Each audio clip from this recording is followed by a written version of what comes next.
family tree of Terah that includes Abraham. My clicker's not clicking this morning. There we go. So Abraham here, Isaac, which is the key character we just finished up, married Rebekah, and her father Bethuel, and we'll get Laban, her brother, this morning. We're talking about that quite a bit. Of course, their children, Jacob and Esau. So back it up and look at where we were last time. Isaac is married Rebekah. He's 40 years old. They have two children, twin boys. Esau first, and then Jacob, the birth order. We talk about it the other way around normally. Abraham's still alive. We talked about that. He's 160 now when they were born. Esau also was called Edom because he was red hair, red complexion. Comes in tired and weary and wants something to eat. And Jacob, being the homebody he was cooking some stew. And he agreed to give him some for his birthright. And it says Esau despised his birthright because he sold it something important for a bowl of stew, but he was tired there. So the promises are repeated then to Isaac. We've already seen them made to Abraham and repeated to Abraham. Now they're repeated again to Isaac. Same thing, the land, the descendants of the nation, and then the seed promise. And the reason given for this here in Isaac goes back to Abraham and said it's because Abraham obeyed my voice, kept my commandments, my statutes, and my laws. The other event we see in the life of Jacob and Esau, besides the birthright, is that of the getting the blessing from their father Isaac. So when Isaac tells Esau to go out and hunt and find something to eat and prepare for him, Rebekah overhears that, and she gets a plan of her own to get the blessing for Jacob, her favorite. And so she has him go out and get some goat out of the flock, prepares it just the way he liked it, goes into his father, actually lies to his father, so we've got deceit and lying going on here. And these, keep in mind, and we know all this, these are the characters that we study as being the good guys, the stable characters in Bible history. And yet we see their times of their weakness, the times they fail, just like we do from time to time. So Jacob gets the blessing from his father Isaac. Esau then comes in and realizes what's happened, asks for a blessing. There is none. There's no more blessing. And he realizes what he's done. He weeps over it. He's very hurt. And the blessing that he, not the blessing, but the curse, if you will, almost, he puts on Esau is that he would serve his brother until a time in distant times when the yoke would be broken. We mentioned about Herod being an Edomite, Idumean in the New Testament time, and ruling over the Jews in the New Testament time. So Esau hates his brother Jacob because of this. A little note here, remember this. We're going to get this in a couple lessons down. It's going to be really important to think about this. How much he hates him, want to kill him, is this intent. So Rebekah hears of that plan, learns of it, and so she's getting ready to send Jacob back to her home country, to her folks. For a few days, it says to start with there. It turned out to be 20 years. And do it all based on the fact that he should not take a wife from the people around. Go back and get a wife there from my folks. So Esau, hearing about that, of course, says, well, if they don't want Jacob to have a wife and these people around here, I'll fix them. I mean, so he upsets his parents. Guess the Canaanites. And so they're 77 now. These are not kids. These are not youngsters we're talking about anymore. They're older in life now, 77 years old. So Jacob heads back to get his wife when he's 77. So he goes back there, and that's where we pick up the lesson today. When he goes back to Padan Aram and be gone a few days. That's the plan. So Esau then taking a wife from the daughters of the Canaanites. So we summarized the lesson from last time then. We're talking about there was favoritism, there was deceit, there was lying, there was trickery, there was hate. I'll kill him, thing there. The right choice of right wife, spouse selection thing comes into it. Of course, we're begging Esau toward his parents. And then the positive side there, the renewed promises of God, the fact that they will be fulfilled. So that's kind of wraps up where we were at the end of the last lesson. Now we'll get into chapter 28, starting in verse 10. And Jacob is leaving. He's fleeing now, fleeing from the wrath of Esau. And he's headed up toward Haran. It's in Beersheba. Remember, Beersheba is down in the very southern part of the land of Canaan, the promised land. We'll see the map here in a couple of slides. He's going from Beersheba, not up to this part of the land of Canaan, but way up to Haran. He stops, though, at a place called Luz, or Bethel. We'll talk about that more in a minute as we get there. Let's look at the map now to kind of see where we are here. All right. Beersheba is off, got him on this map. It's going down a little below here. This is the land of Canaan. This is the promised land here. Here's the Sea of Galilee and the northern part of it up here. So we've been working in this area here. Now we're going a long ways off. Beersheba, we'll stop in Bethel. He's headed toward Haran up here, and then Padam Aram. Now this is the Euphrates River, with the Tigris is up here, coming down this Mesopotamia Valley. So this is that called the Fertile Crescent. We don't go across here because of the desert part there. So look at it a little closer then. Here's Beersheba down here, and then here's Bethel up here. So think about that. This is the top of the Dead Sea. Here's Jerusalem here. So Bethel is just a little ways above that. It comes to play a lot of time in history. So first we go from Beersheba to Bethel, then we head up to Haran up here on the map. So when he gets to Bethel, the sun set, and so it's time to spend the night. So he grabs a stone for a pillow. I like a pillow. I like a firm pillow. I don't like a rock for a pillow. So that's what he has. He stops, and he dreams. It's a very, very special dream. What does he see? A ladder. And who's on the ladder? Angels are going up and down the ladder. And who's at the very top? The Lord is. Okay? The Lord is. So here's this ladder up into heaven. And he dreams about this and sees it there. And he wakes up. God appeared there. After he wakes up, then God repeats the promises to him. Same promises he made to Abraham and to Isaac, or now made to Jacob. But he adds one to it. As Jacob is going on this journey, God tells him, I'll be with you wherever you go. Now think about that phrase for a minute. I'll be with you wherever you go. Greg's back this morning, out in the middle of the desert for 3 weeks. Doesn't matter. I'll be with you wherever you go. We have the same promise today. Just think about that a little bit. That would really seem to be, if you read the text, quite special to Jacob as he's traveling. He makes comments about it there. So he wakes up in sleep then, and he makes this comment. At least it's the word that the New International uses. How awesome is this place? Now, why would this place be awesome? Why would Jacob call this place an awesome place? What's he seen here? The house of God, which we'll get that word Bethel in a minute. That's what it means. Why would he think it's the house of God? What did he see? So it's ladder, and where did the ladder go? Right up into heaven. Okay? Angels descending up down the ladder. The Lord is at the top of it. So he envisioned this as being a doorway, a passageway straight into heaven. The house of God. So would that not make it an awesome place? Think about it. This is the doorway into heaven. We'll talk about that a little bit more if we have some time at the end here. So Jacob then turns around and makes some promises to God. He vows that the Lord be his God.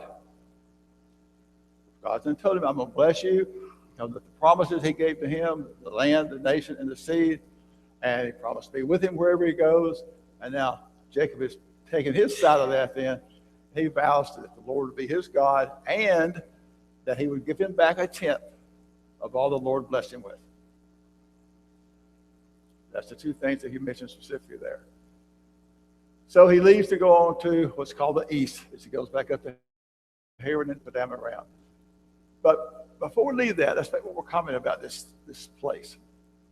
The place was called Luz. What did he name it?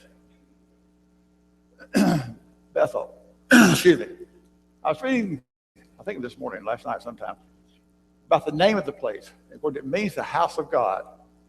And what I was reading said when you pronounce it, it's not like we would normally say it's Bethel, it's Bethel. Both syllables should be highly accented. What does L normally mean, stand for? It's God, right? It's the words that have God in the meaning there. The house of God. So you don't say Bethel or Bethel, we would say it, but it's Bethel. The emphasis on both of them. The importance, the point this article is making, the importance of both syllables of the name there, because it is the house of God. So he travels on, and you think it's just a long distance he's going now. Look at the map where he's going way up here. So he travels on, and he arrives in Padan Aram, where his mother's from. He's going to the house of his mother's folks here. And the shepherds are gathered there, and they're sitting there with their sheep, waiting for what to happen. All the flocks are gathered together. What are they waiting on? Everybody's got to get there, and then they're going to roll this stone off the well, saying, "All water their flocks." Now, I don't know how many of the different ones are gathered there, but there are some gathered there with their flocks. They're waiting for all of them to get there. Then they're going to roll this stone off the top of the well. And he asked about, excuse me, I'm sorry. He asked about Laban, his folks. And they say, "Look, who's coming? Who does he coming?"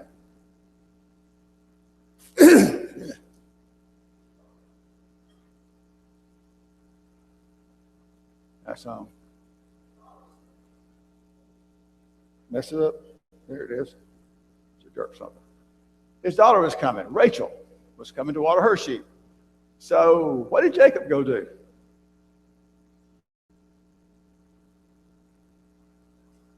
He rolled that stone off the top of that well. Okay. I don't know. It doesn't tell exactly. They were all waiting for everybody to get there and take it off one time. Or they would get there so they could all help each other roll that stone off.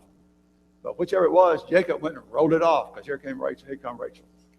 And she was the daughter of Laban, who was Jacob's mother's brother.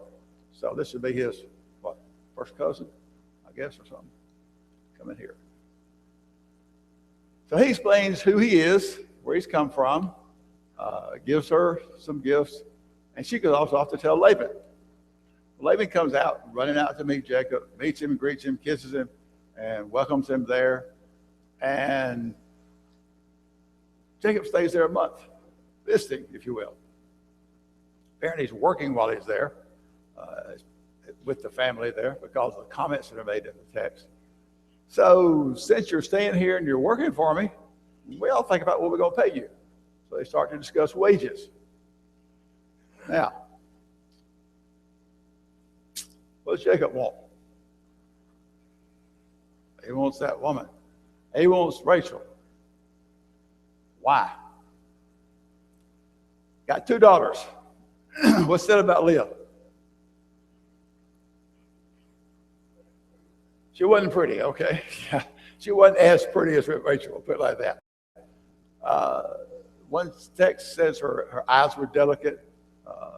The text says she was delicate. So I don't know exactly why the wording's like that. But as Bill says, she wasn't as pretty as Rachel. Rachel was the younger of the 2 daughters and very beautiful, was what was said about her. So Jacob's got his eyes set on Rachel. Now, we're young, get ready to get married. He's not too young. He's 77 years old. Ready to get married. There's not much going to stand in our way. How big of a price is he ready to pay for Rachel?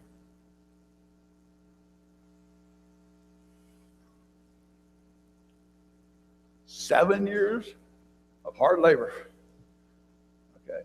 Our wives are pretty important to us. 7 years of hard labor. It's a lot to pay for even a wife. So that's what he agrees to. He offers to work for her for 7 years for Laban, and his wage is going to be your daughter Rachel. So they start the 7-year period.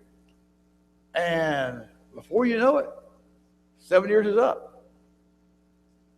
And it really wasn't before you know it. But why did it seem like before you know it to Jacob? Because the love he had for her, the time seemed only as a few days. He was working for that daughter. But Jacob throws Laban throws a little curve into it. What did he do to him on the wedding? They had the wedding feast, and what happens? They gave him Leah, that one that this bill says was not as okay. Prepared to feast, and Leah's given to Jacob instead of Rachel. And the reason is when Jacob is concerned about it, Laban says, we have a tradition, the older must marry first. I guess he thought, well, why didn't you tell me that first, where I got into this thing. So he says, I want Rachel. What did Laban tell him? Give me 7 more years, you have her. Okay? You want 7 years worth, you got her. Finish out the week of the wedding with Leah, and we'll give you Rachel if you're promised to work 7 more years. So first time he worked 7 years in advance to get her hand. Now he's going to actually get both wives and work 7 more years beyond that to pay for her. So he agrees to work 7 more years for Rachel. Now, when he gives them to him for a wedding, each one has a handmaid that Laban gives Jacob along with him. So Zilpah is Leah's handmaid, and Bilhah is Rachel's handmaid. So each one of them has a servant. Let's go back to Sarah with Hagar, the handmaid with her. Keep in mind, Jacob loved Rachel more because of her beauty. Now we get into the sons that are born. I don't know if most of you, I hope, know the names of the 12 sons. If you do, figuring out which wife they belong to, it's not difficult. Which one do you love more, Rachel or Leah? Rachel, but she didn't have children. In fact, she had a few short words between her and Jacob because of that. He said, you put me in a place of God to give you children. So because she was not loved as much, the Lord blessed Leah and gave her sons. So Leah has the first sons. Now they're given in sets of 4 and then 2, 2, 2, 2. So if you get the first 4, then 2, 2, 2, 2. So we go through them here, they kind of piece together. So Leah's going to have 4 sons. If you know the names of the sons in order, Reuben, Simeon, Levi, Judah, that's the first 4 she has. So Leah has the first 4 sons, Reuben, Simeon, Levi, Judah. Then Rachel is not having any children. So what does she do? Think back to Sarah. What did Sarah do? She gave a handmaid. So what does Sarah do? She gives her handmaid, have some children through me. So that means Bilhah's going to have 2.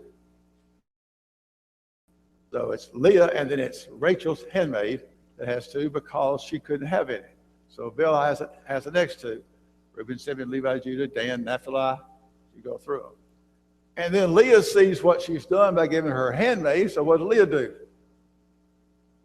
Gives her handmaid over. So now Zilpah's got 2. And then kind of jump back the other direction now. After all this, Leah comes in and has 2 more, plus a daughter. So Reuben, Simeon, Levi, Judah, Dan, Naphtali, Gad, Asher, Issachar, Zebulun. We're down to the sons. We only got 2 left. So after all this time now, God finally blesses Rachel, and she has a son for now. We'll get the other one later on. But while they're there in the country, she has one, and that's Joseph. So this is the sons that are born in the order they're born in and the wives they belong to there. So it's 4, 2, 2, 2, and then 2. You keep up with them. And you think about the story and who had the first ones and why. Then the handmaid comes in, the reason that. Then the other handmaid comes in, and Leah has 2 more, and then Rachel has her 2. You figure out which one of the wives they belong to. Okay.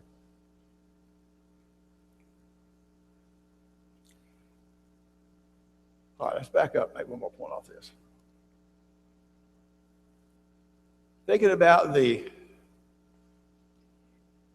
which wife here was the one more loved, the one more important to Jacob.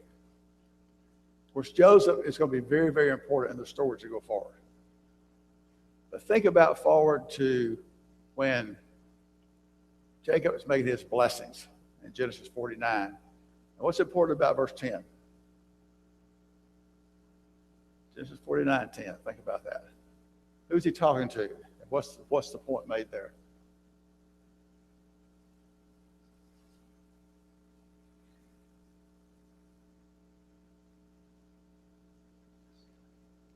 What? It's messianic, okay? If he's given the blessings, and he's talking about which son? Judah. Christ is coming through Judah. So the lineage here, back in this, is through the less loved wife. It's through Leah, not through Rachel, but you might think it might be. The wife that Jacob loved so much, but rather it's through Leah. It's a little sideline thought there. So Christ is coming through that. Okay, wait. Christ is coming through Judah through that line. Yes, sir.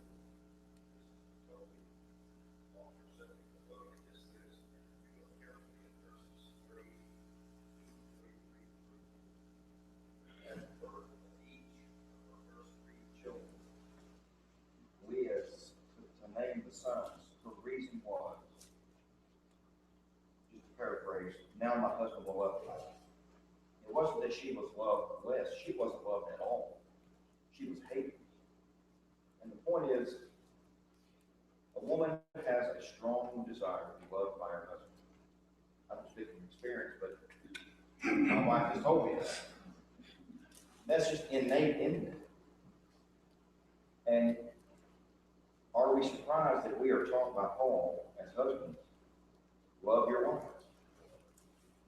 So if you want a good relationship, it starts with understanding how much your wife wants you to love her. Because she said it 3 times. Now maybe he'll love me.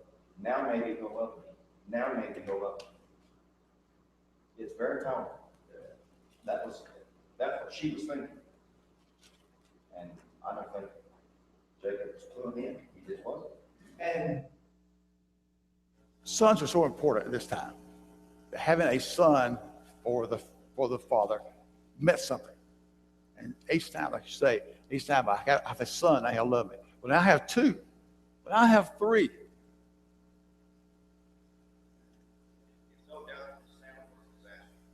Yeah. Oh, but where did it come from? Back of a generation. Yep. Oh, yes. Yes, yes. Yep.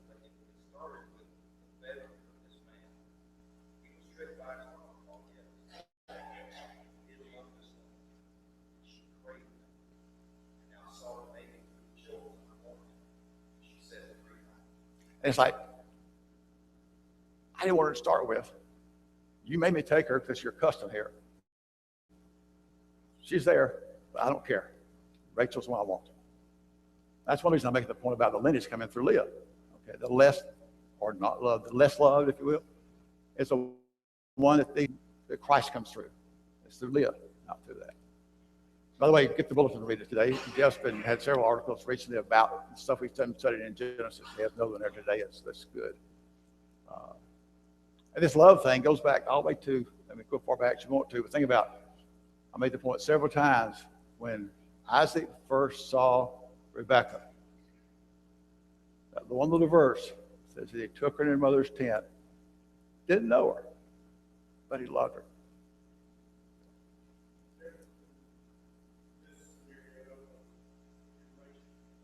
Oh, yeah.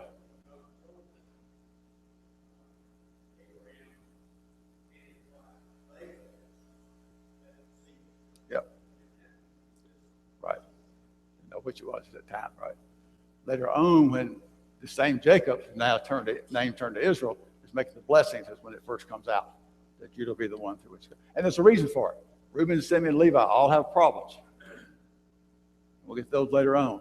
That makes the oldest of the good brothers, if you will, Judah. And we'll get to that as we get to it. Okay. Jacob's been there 14 years. What's he got so far? 2 wives, or really 4 wives, I guess. 4 wives out of it. They worked 14 years for him. So what's he decided it's time to do? Go back home. I was going to be gone a few days, and now I'm 14 years later. I got 4 wives and a house full of kids, and it's time to go back home. So he's ready to go back, because what's God promised him back there? The inheritance of that land. What's back there waiting for him? What's Isaac got? What's Isaac got? Wealth. Wealth. Who's going to inherit it? Who got the birthright? Who got the blessing? Jacob's going back there to an inheritance of this wealthy father he's got. Been gone 14 years with his house full of family. So he's going back there to get those things that God's been promised to him, that's waiting for him. But Laban pleased for him to stay. What does Laban realize has happened? While Jacob has been there with him, what has happened to Laban? He's prospering because God's been blessing Laban because of Jacob's presence. And Laban realizes that. So he doesn't want him to leave. So they start negotiating wages. And all this gets complex, kind of complicated here. But they negotiate it to where all the off-color, if you will, animals born, sheep and goats, will belong to Jacob. And Jacob says, by doing this, you'll know. There won't be any doubt about it. If you go through your herds and you find anything that's speckled or spotted or dark colored or whatever, you'll know. I mean, if you go through my herds and find anything that's not speckled or spotted or whatever, what's just a pure white animal, you'll know I stole them, because all of mine should be of the speckled, spotted, colored things. And so that's where they leave it. And this is not the norm that they would be born like this. So Laban takes all of his mixed colored animals that are there now, moves them 3 days away. Because Jacob and his sons will take care of them, his sons. So Jacob's there now to take care of Laban's flock. And this would be the white ones, if you will, the non-speckled, spotted, whatever. But through this breeding process it goes through, stripping the bark off, and I told Shirley was right at Huntsville yesterday. I said, I don't understand it. God did it, I know. I don't understand why I'm looking at these various color strips of wood and stuff like this when they're drinking water, and all this had to do with the color they're going to come out when they're born. But that's what he did. He stripped down bark, made it white, or made it striped, or made it colored, and they were born to match those colors that he was doing. Of course, God was doing all this. So through this breeding process it goes through by taking the strong animals and breeding them and not breeding the weaker ones, he builds up his herd. He becomes quite wealthy. So lots of spotted and speckled sheep are born to him. The Lord's blessing Jacob. And this verse here in chapter 30, verse 43, this is Jacob, the man became exceedingly prosperous. Exceedingly prosperous. Had large flocks, female and male servants, and camels and donkeys. So from all these off-colored animals that were born, he was able to, if you will, sell enough of them, make enough profit off of them, prosper from them, enough that he had large flocks, female and male servants, and camels and donkeys. The Lord was quite blessing Jacob while he was here. Okay. Comments about the text we've gone through? Anybody?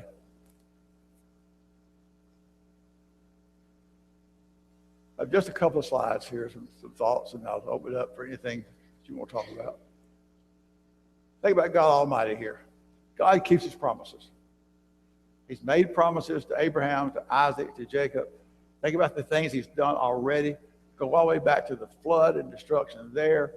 And then the fact he didn't destroy Sodom and Gomorrah with a flood. He did it a different way. He said, I'll not destroy it again. Over and over and over, look at the promises he's made. Made those promises to Abraham, to Isaac. Now he's promised to repeat them to Jacob. And he said, I'll be with you. And keep in mind who this is that's doing this.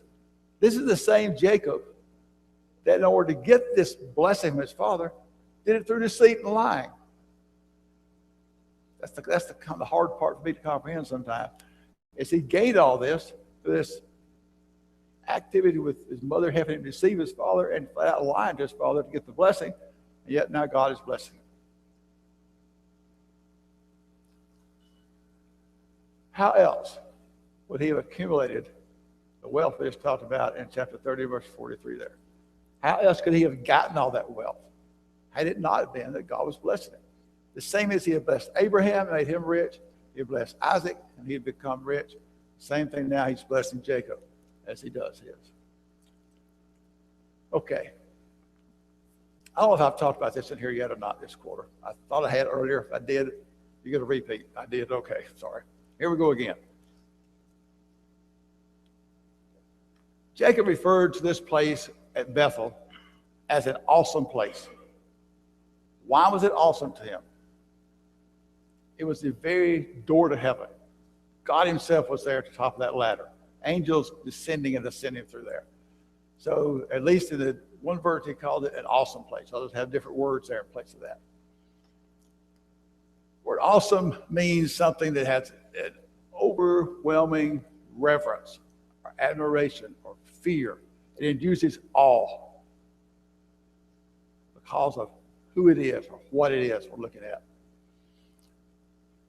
It's become a very slang word to us. That's a car is totally awesome. And it just means that something's very impressive. And I just have this little feeling about it. It bugs me. So it's a pet peeve of mine. Okay. The appearance of God in this place made it a place of holy awe and reverence. It was a special place that Jacob called awesome, because what it was. Now, think about this. This is from the Psalms we sing. Our God is an awesome God. True? Absolutely. Why? He reigns from heaven above with wisdom and power and love. God reigning from heaven. He is in heaven. He is God. That makes him awesome. Okay? So to use that word awesome to describe God, absolutely. Because it's a word of reverence and fear and specialty because of who and what he is. This one, this is from the song, I stand in awe. Holy God, to whom all praise is due, I stand in awe of you. All in the word awesome together. I do stand in awe because of God, because of who he is. He is that great. He is that special. And again, my little pet peeve, I have a hard time using that same word to describe a car. I just do. So you do what you want to with it. That's my speech this morning. Okay. All right. Somebody else? Any thoughts about what we talked about this morning?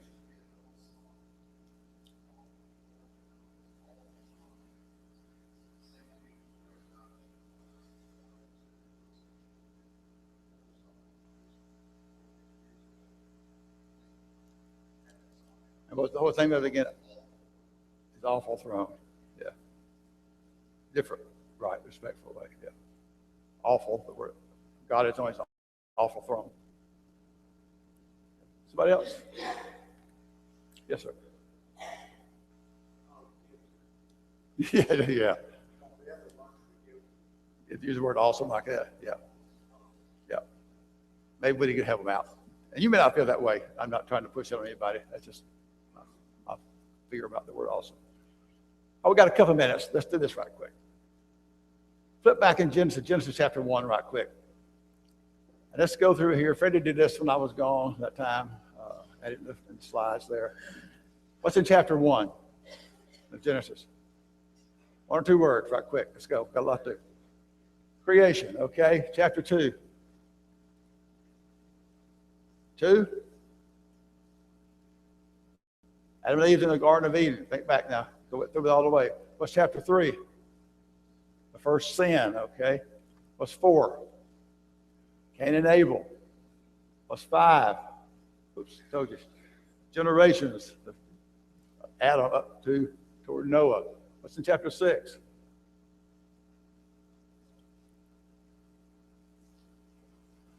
Okay, getting ready for the flood is what? The wickedness of the world and the building of the ark. Actual then chapter 7, we get the flood. In 8, what happens? Waters recede back down, okay? And then in 9, those promises he gave back there. Remember those? Meat for food, rainbow promise, capital punishment. And at the end of it, we get the sin of Noah with his drunkenness and the Ham and the curse that went on Canaan because of it. Chapter 10, the generations again, getting up to Noah. Okay. 11, Tower of Babel and the scattering of the people. Going to be prosperous and multiply and replenish the earth. What's in 12? Promises to Abraham, okay? And then he goes down to Egypt and lies about his wife. 13? You flipping through there? What's in 13? Abraham and Lot separate because there's herdsmen and the arguments they're having over that and the land in which this ties right back to Jeff's article this morning. That decision Lot made then, what it got him into. You be sure and read that article. 14, remember that Lot get captured. Abraham takes his 318 trained men and goes and rescues him. That part. It runs to Abimelech there. 15. He makes a covenant with him. God makes a covenant with Abraham in 15. You're right. 16. I want you to flip through them. I want you to see them now. Okay, so you go through them. 16 is the birth of Ishmael. We got to get him into the picture before who is born? Before Isaac's born. So this gets Ishmael into the picture here. 17, really important chapter. 17, circumcision. Okay, the covenant of circumcision with Abraham. It's going to last for generations through the Jews here. 18. 18, these strangers coming to visit Abraham. Well, they're going to tell him about the promises. He's going to have a son, and then it goes on to, now y'all think about 19, what's next? That's destruction of Sodom and Gomorrah because the strangers come in 18. Some things you kind of link together. Makes sense out of them. 20. It's Abraham and Abimelech. When he's with him, Abimelech being with the king over the Philistine area. 21, now we get Isaac being born. All right. So 22, that's the offering. God told Abraham to take Isaac and offer him. The test of faith of Abraham. 23, the death of Sarah. Okay, when she dies at 23. 24, she dies. Next thing we think about, it's going to get a wife for Isaac. 25 is the birth then of Jacob and Esau. We're getting kind of where we are now. 26 is Jacob and Abimelech. And then 27 is the blessing. And that's all I've got on the slides here. And that'll take care of that. All right, Wednesday night singing. And for next time, read whatever's next on the list there. 2 or 3 chapters. And let's see, 17. I've got it right here. That's 31 through 33, looks like, next time. Okay, thank you very much.